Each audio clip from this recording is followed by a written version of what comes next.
What's the real purpose? What happened that you just don't drive here? You actually brought your camper here. Well, because for the last almost 2 years was test driving a Grand Design product. The frame issues, frame flex that everybody's aware of, frame break, you name it, we had that. I started a year ago with that project. We have a serious frame issue. They had to modify the frame on both sides. They had to replace the springs, the shackles, the axles. He wasn't going to replace the brake calipers that were left loose originally, but he decided it would be best that he went ahead and did that. So.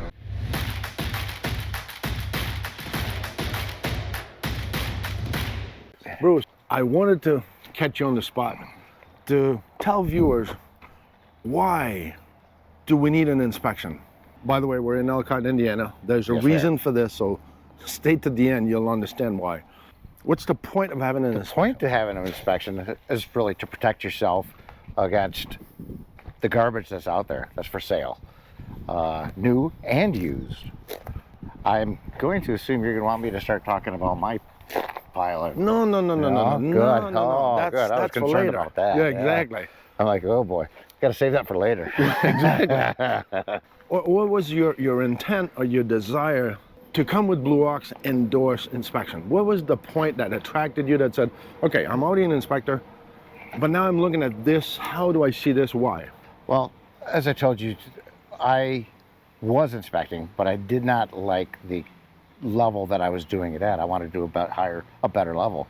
And then I saw your videos, and that's when I learned that there is something out there that's a higher level than what I do, because I didn't know how to bring it to change that. I thought I was doing just fine, but then I saw your videos, of course, there was more to it than... Okay, I'm gonna locate where Bruce comes from. For people who don't know him, people who follow us, you know who Bruce is. Bruce and his wife, Leslie, are inspectors together, team. We've done videos before. Hopefully she'll be able to link that above.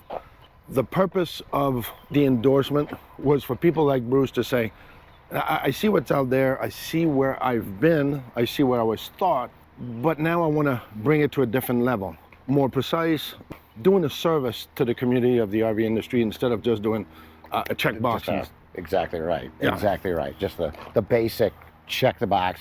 Go. I want more in depth. I wanted to know more of what I should be doing. I wanted a better report, something that I could be more proud of, because I wasn't really proud of I was getting it done, but I wasn't super proud of it. I wanted to be more proud of my reports. I wanted something for the client to actually have in front of it was not just a typical anybody can do report. And the problem with those, they weren't really, I had a hard time justifying even what I was doing for the amount of money I was charging. So to the point of what Bruce is making, you got to understand where Bruce comes from. The automotive industry, I would take it. 45 years auto repairs, yep. What did you used to do? I did everything. I did a complete auto repair, with the exception of bodies. Why were you thriving or striving to get more endorsement or more certification? What was the point of this? It's more of a recognition thing at that point, so that I had credentials. That was the whole purpose of having the certification. I was ASE Master Certified, which is the pinnacle for auto technicians, is to be ASE certified. I was Master Certified. So that means all the categories, I checked all the boxes in the categories, met all the requirements to do that. Took the tests as required, passed all the tests, and then I get the certificate, I get the patches, and my employer also, they reap the rewards from that by getting more of a recognition through ASE certification program. So they get directed work to them as well. And nationwide, it's like we have ASE technicians working for us. Do you think that the RV industry, people that want to buy an RV, do you think they need something to that effect, to that point of having somewhat of a streamline, to borrow one of your line? I would say not necessarily a certified technician, because I was a certified technician and Still are. I still am a certified inspector. Certification, as I've concluded, is just a piece of paper anyway. So I know I shouldn't use so, but I'm doing that for you, Laurel. The certification is just a piece of paper. I don't want to be just a piece of paper to somebody. I want something that's a higher level for everybody. I want to protect the people.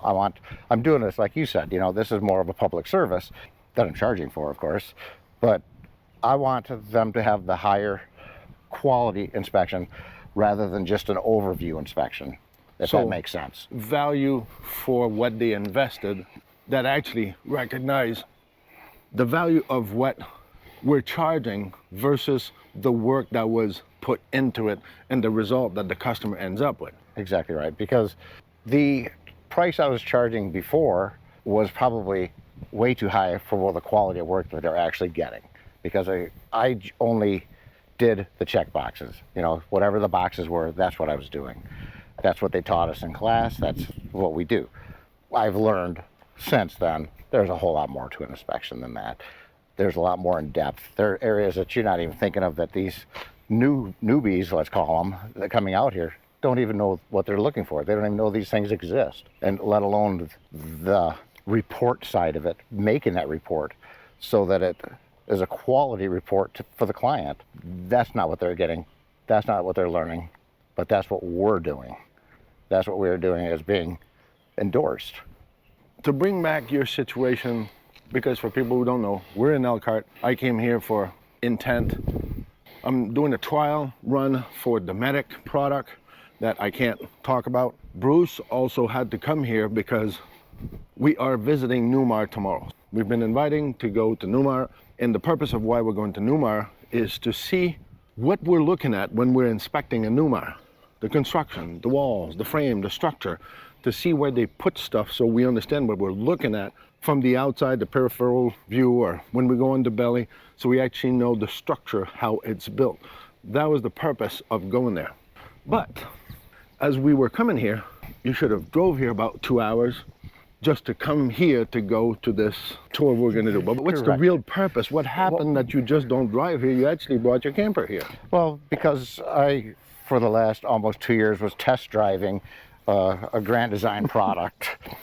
That's well said. So I was test driving this product for 2 years, and the frame issues, frame flex that everybody's aware of, frame break, you name it, we had that. I started a year ago with that project. Mine's a 390 RK, so it's a solid tooth 390 RK, and some of the things that we started to notice was the kitchen floor started to bow. We were seeing these bowing problems with the kitchen floor, and the slides in the kitchen were starting to bind, and we had actual failures of the slides.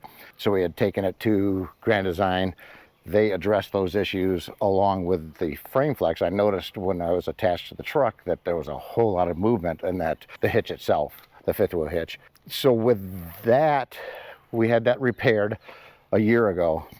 Well, we had additional problems with the slide out in the kitchen. We had problems again with the flexing in the front of the RV that was actually considerable again. So they addressed that supposedly at Grand Design. Well, I want you to tell our viewers who have Grand Design, all of you have a Grand Design. Bruce, what do they need to look for? For Grand Designs, you're going to be looking for trim pieces that are coming loose. You're going to look for wall board where the wallpaper is bunching. You're going to be listening for cracking and popping when you're operating the slides. Or you're looking for the fifth wheel pin box. You're going to be, when you get that connected and get some weight put on it, you'll see that if it's bad, if there's a problem with the flex, you're going to see that that pin box is moving up. So that gap is going closed, and you'll see that that pin box actually becomes at an angle. Those would be the main things. So the outside trim, and that'd be in the radius between the fifth wheel, where the fifth wheel meets the body basically, and it would be on the outside walls, but there's trim there. And there was gapping there, and there's a sealant there. Well, I asked about that, and they said, well, that's normal. And it gapped. It gapped so much. I'm like, so you're telling me that silicone is what holds this together? And that was fantastic for them, because they couldn't answer it. They said they made all the measurements. That is the best line for me. I love it. And that's a tech working at Grand Design, just saying. We're not going to name him. Right. Made all the measurements, and they said it was all within specifications. And then when I raised my voice a little bit and pointed out a few more things and showed them the video, suddenly they had a concern about it. Otherwise, they just swept me under the rug. They didn't care. So how many times have you been here since the last year? This would be my 4th visit to Grand Design. Well, actually, 3 visits to Grand Design, and now my RV is at Lippert. Okay, why is it at Lippert this morning? Why did you drop your unit at Lippert? After I got it back from Grand Design with a slide problem, and that happens to be one of the living room slides, found that they did not make the repair properly. I ended up having to fix that myself because I needed my slide, and I contacted them, let them know I had an issue with that. So just a tidbit behind the story. This slide out correctly right here. When we took it in, the day before we stayed at the Grand Design campground, we went to put the slide out and it came out completely sideways. So this end here came out well before this end here, so it came out cockeyed. So we asked them to take a look at it and see what was going on. But when they took a look at it, I asked the technician what they had found, and they had found that this bolt right here was missing. It's an adjustment, vertical adjustment for up and down on that corner of the slide. Well, they made that, replaced that bolt, and then with that they made adjustments to get the slide to work in properly. The slide did not move in and out properly still. It chattered, etc. The floor alignment, the linoleum was completely crooked. My wife had pointed that out, and they said that they made the adjustment as best they could to allow for the seals to be collapsed at half, 50% on the in and the out when it's fully extended and fully retracted. So they stated that that was the best they could do for us. The floor was still crooked, and they said that they would send us replacement vinyl and we could put that vinyl in to fix the issue of being out of alignment vinyl wise. Well, when we got it home, I took a look at this and I noticed that on this end closest to the door that there was still a gap there. So I thought, well, I better take a look at this myself. I, being a technician certified, took a look at this, and I took the rack apart. I took the floor, there we go, the flooring or the underbelly down to access, and I went ahead and dropped the gears so that I could make the adjustment. I then, while I was underneath making that repair, I had looked down the springs, and that would be on the camp side or the door side of the RV, and I noticed that the springs were fanned out, and as I was looking farther, brake caliper bolts were actually out on the front caliper on that side, and the wheel was gouged.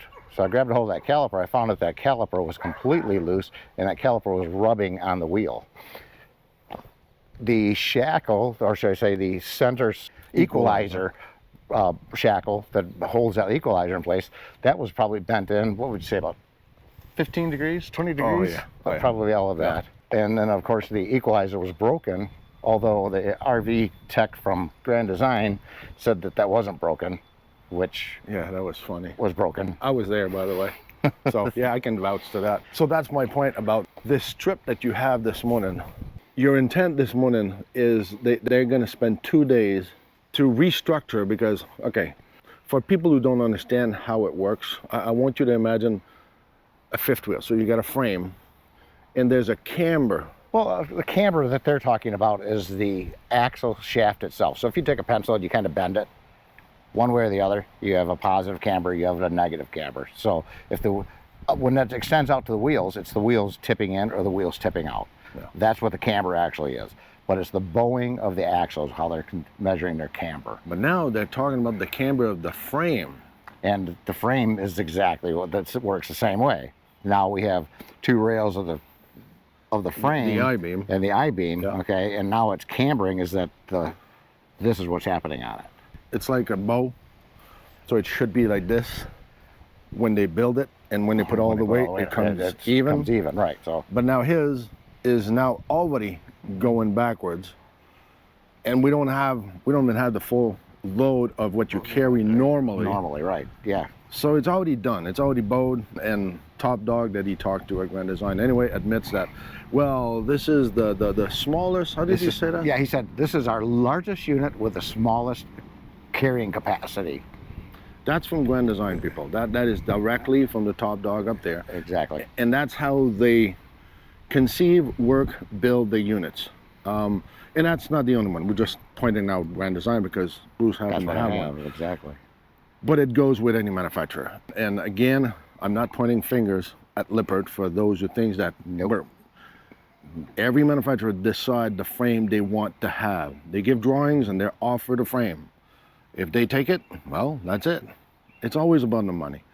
Hopefully that helps a little bit. If you like those kind of videos, let us know in the comment below, because we can be more technical in some aspect, but our purpose, he and I, and the other endorsed people, is to save your ass from ending up in something that at the get-go could already be a money pit, a problem. That's exactly right. Or the units that we've inspected before that we actually know what to look for, just like his. We look here, we look there. So, okay, you sure you want this?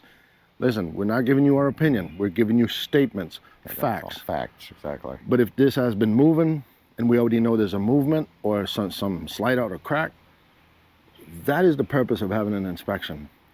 And if you just wing it out there, like I had a customer not too long ago that says, well, if this is how much I'm going to pay for an inspection, I might as well go check it out myself and figure out then if I need an inspection. At that point, if you're that smart and you think you're that knowledgeable, don't lose your time hiring an inspector. Just wing it. You know what you're looking for. Do you really have a clue what you're looking at and what you're looking for? So, Bruce, in a synopsis, what did he tell you? That we have a serious frame issue. They had to modify the frame on both sides. They had to replace the springs, the shackles, the axles. He wasn't going to replace the brake calipers that were left loose originally, but he decided it would be best that he went ahead and did that. So that's all rebuilt now. All of this is caused by poor construction in the first place, lack of accountability by Grand Design. This is the 8th time, round trip wise, I guess, travel time that we've been here to get these issues fixed. I'm more confident now, but the fact is, now I have a rebuilt unit that should not have had to be rebuilt. So now it is completely reconstructed frame wise, but that's only in the back. I still have a flex issue in the front.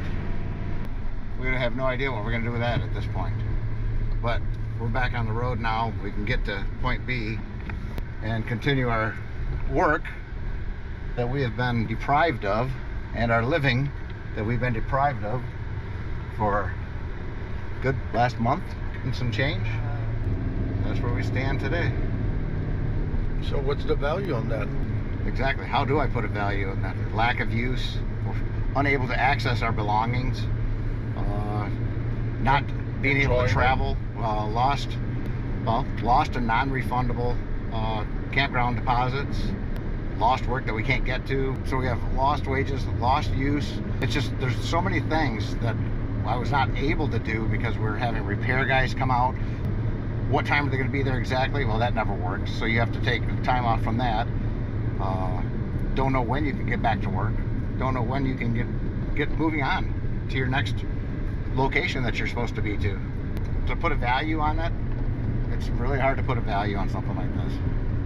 But I'm going to sit down and see if I can figure out a good value, something reasonable.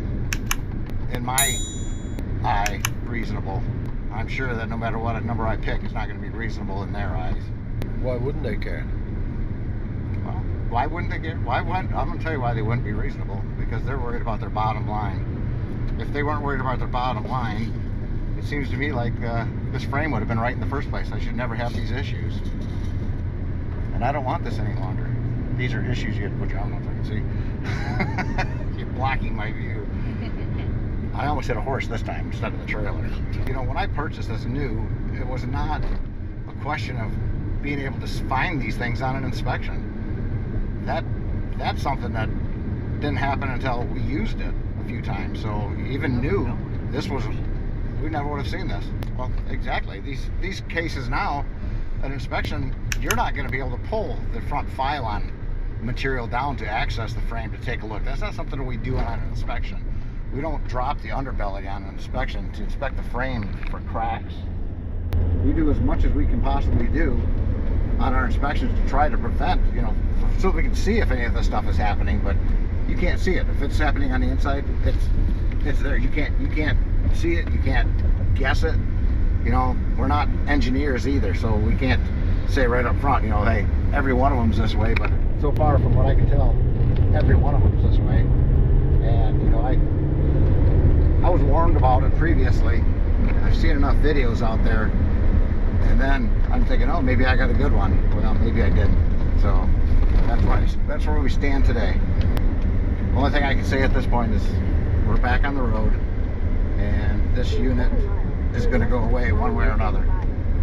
Sometime. Don't know when, but sooner rather than later. So I know that this is part of our journey, good or bad, but remember and never forget, it's not about the destination. It's all about the journey.